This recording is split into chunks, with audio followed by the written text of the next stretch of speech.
Chris Rogers was Vision Video, and we're here with Randy Harrison from the show Red. It was a pretty amazing day for you. Yeah, it was a good show. It's fun. How do you feel that the energy was in the room? It was a great house today. It was a great show. It was really fun. Now, let's take you back to 2005, when it was the final episode of Queer as Folk, and a lot of people have a lot to say about the show when it was over. You know, a lot of fans just were like freaked out that it was over after a 5-year run.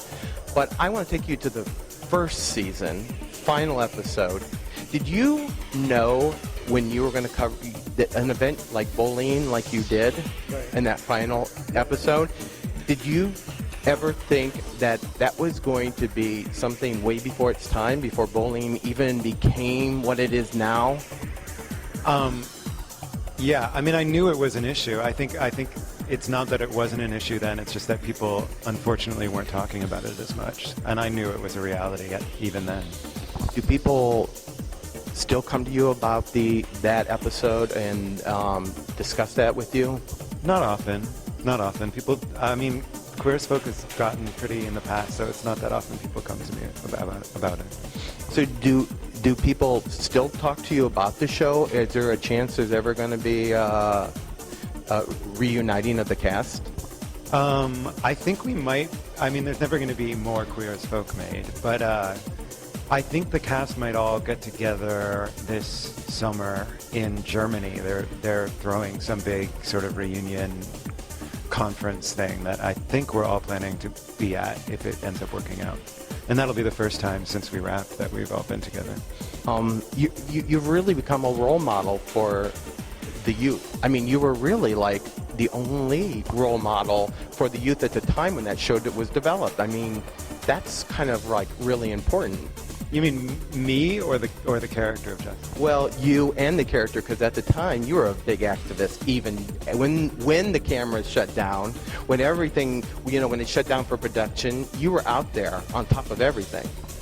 I wasn't too much, but I was a fair amount. I think, sadly, at the time, which I think is less now, which is good, just being an openly gay person who is on a television show made you an activist, unfortunately.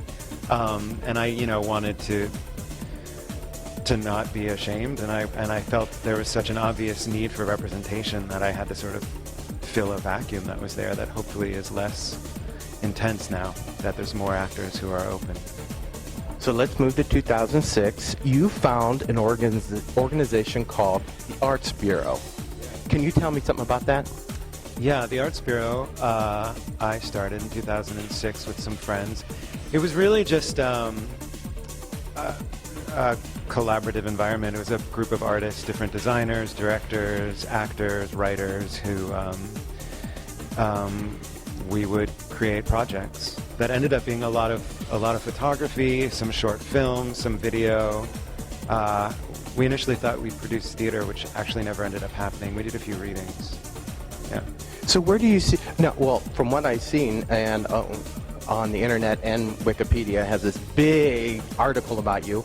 Yeah, you've been in a lot. You've been in a lot of plays. I mean, I think kind of unique. You went from West Side Story to Amadeus and to some off-Broadway shows. And how's that going? It's great. I've been on Broadway. I've been off Broadway. West Side Story. I did when I was 19. I did that before Queer as Folk started. I did that in summer stock. It's great. I mean, I work consistently in theater. I work all over the country and in New York. It's my home. It's what I really wanted to do. I always felt like Queer as Folk was an odd job for me. And now I'm doing more what I feel I excel at. So do you see yourself doing more TV or staying in theater, or what is your future promise of what you want to be, what you envision for yourself? I'll never stop doing theater. It's taken me a long time to feel like I've gotten a somewhat stable career as a stage actor, and I've really put roots down, and I've been able to do things like Shakespeare and Ibsen and the playwrights that made me interested in being an artist. But I'm starting to really miss television, so I'm hoping for an opportunity to get back on television while keeping, my career in theater going. Could you see yourself in like Vampire Diaries or one of those? Or would you like to see yourself in something like this, or something more dramatic or more comedic? I really have no idea. I don't know what it will be. What is the one thing that you're in the LGBT community that you see now that you like, that the change is coming and marriage equality is hitting all these states? What do you make of all of this? It's good news. It's progress. It's happy making. I guess my favorite thing is seeing more and more people be out and be comfortable with who they are and proud of who they are at younger ages, not having this sort of extended process of sort of destructive self-discovery that was definitely a part of what many, many gay people were going through, when I was a teenager. Everything's progress. I mean, it's nice. I wish it were happening faster. I have one last question. If you had to give a message to our youth, because you're such a role model, you really are. I mean, you the way you were on Queer as Folk, I mean, you opened a lot of doors, and and from that look, you don't think you did, but you really did. You changed the face, and that whole show did. But what message would you want to send our youth, or what do you want to tell them? We've heard about It Gets Better, and all of these projects, and Dare to Care. What message do you want to send to our youth? It's hard to send a message to youth in general because there's so many different circumstances that they could be in, and therefore would need different sort of advice. Well, the ones that are going through bullying right now, a lot of them are being told, right, hang on, stay in there, it's going to get better. I mean, do you believe that message? Do you really think it's working, or what do you think of all of this? I mean, I think it does get better. I think, as you get older and you're capable of having more freedom and mobility, you can find a community. If you're in a place where you do not have a community,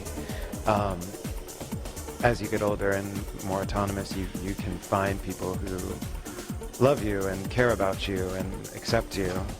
I do believe in that message. Well, Randy, thank you for taking the time to do this interview. And we're at Cleveland Playhouse, and come see the show Red. It's until the first week of April. You're really going to love the show. It's not hard to explain, but why should I give it all away, right? But one last thing about the show. What is it about your character that you enjoyed playing? I like the amount that he changes. I love how he grows and how he finds his voice and becomes confident enough to articulate what he's thinking. And it's really fun to be at the beginning of the play and have to go through everything he goes through and finally to get to the end. And there's a sort of catharsis about playing this character that's really satisfying. Well, thank you, Randy. And I'm Chris Rogers with Vision Video, and we'll see you next time. Thank you.